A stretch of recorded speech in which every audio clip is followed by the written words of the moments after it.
Would be for Nabeel. Can you explain with logic and a rational way the concept of the Trinity? Yes.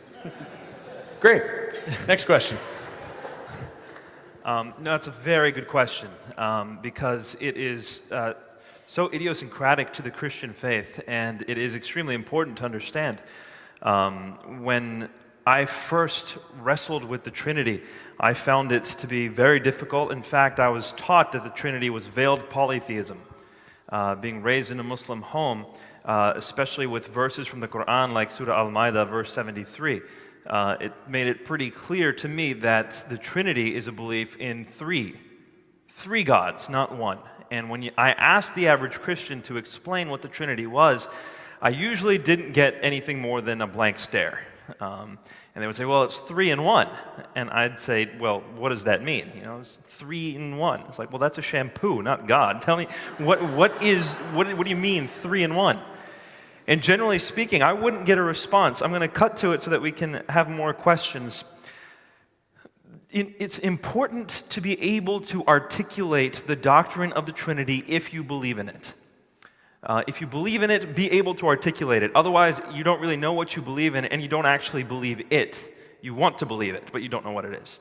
So be able to articulate the doctrine of the Trinity. The doctrine of the Trinity is the belief that God is one in being and 3 in person. 1 in being and 3 in person.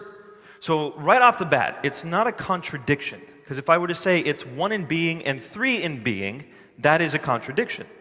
It's 1 in being and 3 in person. So what's the difference between a being and a person? A being is that quality or that essence or that substance, whatever you want to call it. A being is that which makes you what you are. And a person is that quality or that essence that makes you whom you are. So a being is that which makes you what you are. A person is that which makes you whom you are. Now, what kind of a being am I? Thanks for the vote of confidence. I appreciate that. Human being. I'm a human being, just so you know. Now, who am I? I am Nabeel Qureshi. So what I am is a human being. That's my being. Who I am is Nabeel. That's my person. The two are not the same thing.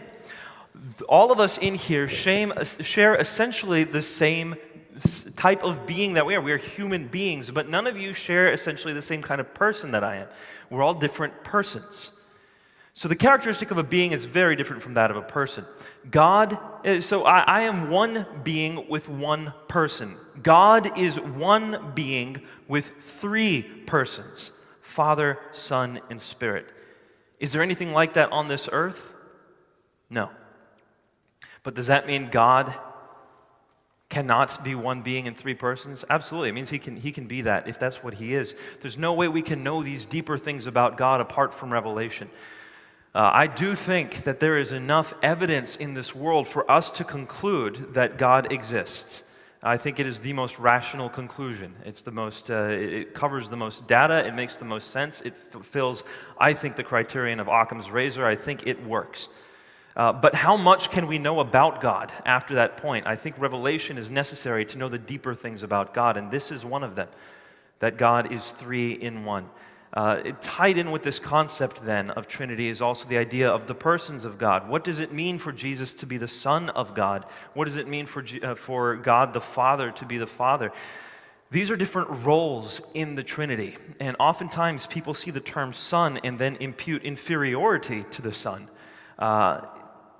In a sense, that's accurate to do. So let me put together some Bible verses for you, because especially when I debate Muslims or dialogue with them, these issues come to the fore, as they did with me when I was a Muslim.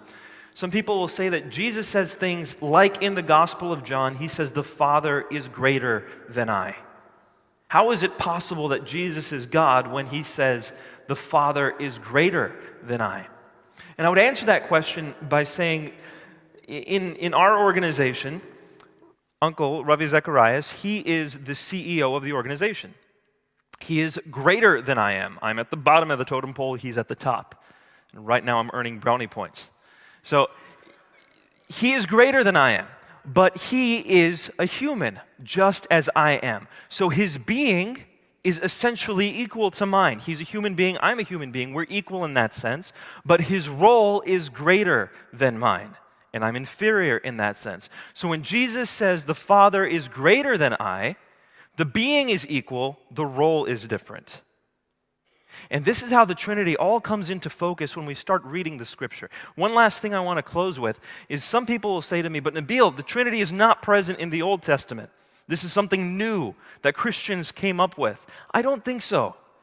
I think when you start reading the Old Testament a bit more carefully, now through the lens of clarity that we have from the New Testament, you start seeing it in the Old Testament. And people might say, where? Where did we start seeing the Trinity in the Old Testament? I see it in the first verse of the first chapter of the first book of the Bible. Genesis chapter 1, verse 1. It says, in the beginning, God created the heavens and the earth. Well, let's take that back into the Hebrew. It says, Elohim created. Elohim is the plural of God. It's gods. In the beginning, gods. But then the word created treats that word as if it's singular. In the beginning, gods created, as if it were singular. So right there at the very beginning of the Old Testament, you have plurality and singularity in the Godhead. You see it again in the very same chapter where it says, we. God refers to himself as we, plurally. How can God refer to himself plurally? And some people say, well, the Queen of England does that. The plural of majesty was not used in Hebrew at that time. It was not convention. And then also when God says, we will create man in our image, male and female, we will make man. Male and female, in his image, and then it goes to plurality once again. Multiple times plurality in the Godhead. I'll end by saying this. In the Shema, this is the statement that Jews would often recite twice a day. Shema Yisrael, Adonai Eloheinu, Adonai Echad. Hear, O Israel, the Lord our God, the Lord is one. Okay, very profound proclamation. The Lord our God, the Lord is one. In a world of polytheism, it's very profound.